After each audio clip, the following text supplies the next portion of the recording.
Hey guys, welcome into YouTube for Sports Map Houston. I'm Vanessa Richardson. He is Paul Gallant. We are Vanessa and Gallant. You can hear us every day on the ESPN app. You can stream us on Twitch. And of course, in Houston, you can hear us on 92.5 and 97.5. All right, Pauly G, this week Jeremy Fowler reported that Green Bay has offered Aaron Rodgers a significant long-term contract that would kind of alter the QB market. Aaron Wilson, meanwhile, is reporting Carolina and Washington are still interested in trading for Deshaun Watson. So that report, combined with the Rodgers news, kind of indicates that Watson's value is on the rise. But Marcellus Wiley does not think so. I'm going to be candid up here. It's Houston or nowhere. But beggars can't be choosy. In this situation, we out of the conversation of you picking where you're going to go. You know why? These GMs are coming out too damn adamant with their chest. Stop painting Houston like it's hell. It's an opportunity because it looks like if it's not there, maybe no opportunity. Okay, so do you buy into the theory of Marcellus Wiley, that Deshaun Watson has less value and that his value has dipped and he has no leverage? Or do you buy what Aaron Wilson and what some of the other national reporters say, that his value has actually gone up? I think the value has to be at least somewhat up. If Aaron Rodgers is not available to you in a trade, even with all of these things surrounding Deshaun Watson, disgusting things, this league sells its soul for talent. You're not going to be able to find a talent like Deshaun Watson in this year's drafts at quarterback based off of everything we're hearing from those who follow scouting and things of that nature. And Watson, when he last played for the Houston Texans, was one of the best quarterbacks in the NFL. I think he is going to have value, and that there are plenty of teams who are desperate to have him. The idea that a team is going to be out entirely on Watson the same way that we found out the Miami Dolphins are now out, that the New York Giants were already out on.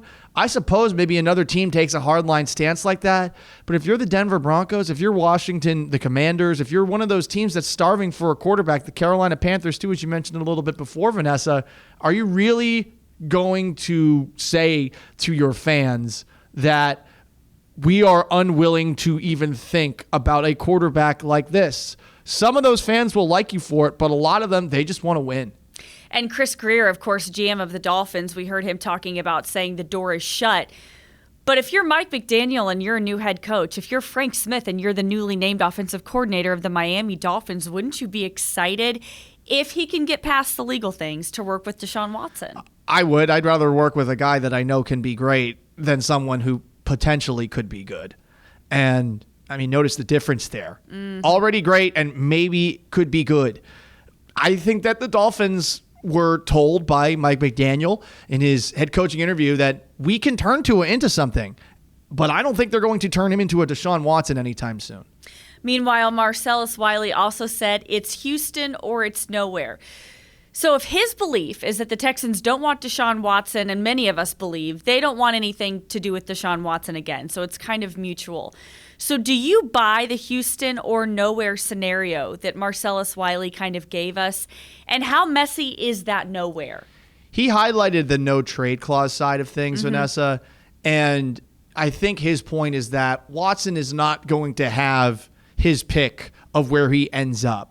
And he's probably right on that front because of some of those teams that are going to take a moral stand here. So say a team like the Washington Commanders, who aren't exactly the best organization, comes calling, he might want to say no at first. I think that this could potentially get awkward if he decides to say no to every single team that is interested in him. But there's a part of me that wonders if he will do that. Is he going to be willing to sit out yet another year? Is he going to dig his feet in to get where he wants to go when where he wants to go might not actually be a possibility anymore? What was interesting, though, Vanessa, was hearing Marcellus say it's Houston or nowhere. It's not happening in Houston. The Houston thing is over. No matter how we might want to look at it, Watson made it very clear a while ago that he doesn't want to be here anymore. I don't think that there's anything that can be done or has been done over the past calendar year that's changed his mind on that front. I think certainly his standards may have changed, right? So when he first said he wanted out of Houston before the allegations came to be, he probably had very, very high standards, knew about his no trade clause. But now if you have certain teams that are out on you, I mean, think about this. The team has to be willing to give up all the picks. Nick Caserio has to be willing to receive them.